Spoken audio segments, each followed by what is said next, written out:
This is Selma Schimmel, and you are looking live at the great city of Chicago, which is once again playing host to the American Society of Clinical Oncology, ASCO. This is ASCO's 49th annual meeting, and this year's theme could not be more appropriate: Building Bridges to Conquer Cancer.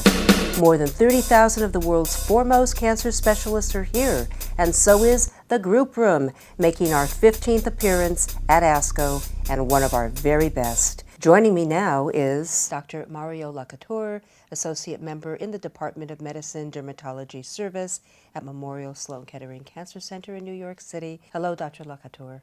Thank you so much for having me. Your book included such wonderful diagrams and images, even of the nails, to help patients understand, and actually the providers too, the image of the different nail conditions that was so fascinating to me. I had never even realized how many different nail issues, from brittle nails to the peeling nails, like you were saying, to nails that fall off completely, but or purple stripes or spotting of the nails related to certain drugs.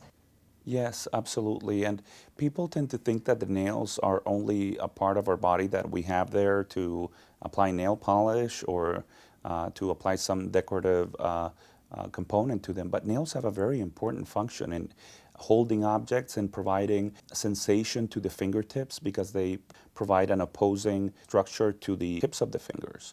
So nails are very important to do things on a daily basis. And chemotherapies, especially taxanes and other drugs that cause hand-foot syndrome, can cause changes in the nail plates. And what is also important to keep in mind is that it takes about 6 months to grow a fingernail and about a year to a year and a half to grow a toenail. So if someone's nails are affected by chemotherapy, it's not a weekly problem that's going to last a few weeks. It's going to last at least 6 months to a year to resolve. You talk about the importance of applying clear nail protective polish. There are certain topical products that can be used to strengthen the nail structure and prevent damage from doing daily activities that I encourage patients to use. And there is even a new product that was recently approved that is composed of polyurea urethane, that is a nail strengthener that is applied daily. Do we want to say the name of that product? The trade name of that product is Nuvail. And that product is a prescription item, and it's to be applied on the nails daily to provide structural support to the nail plate when nails are brittle.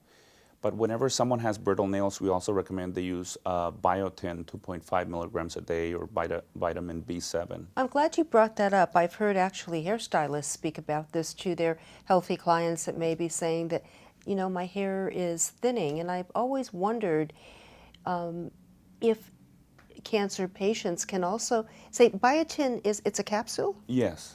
And any patient, whether they have cancer or not, this is a safe product to take? Yes, this is a safe product to take. The only instance where the product people should not take it is when they are receiving radiation, because radiation oncologists would like to avoid, during the 6 weeks or so of radiation, at least for breast cancer, any product that can minimize the oxygen radicals that are an integral component of radiation to destroy or kill the cancer. And the biotin impacts hair and nails? Yes, to a greater extent, it impacts nail growth. It makes the nails grow faster and also increases the thickness of nails.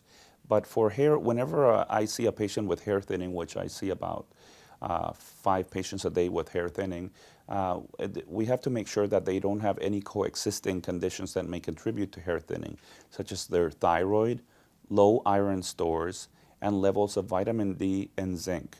All of these 4 components need to be checked before starting any type of topical therapy with the use of minoxidil, which is safe to use in any patient, going back to your previous question.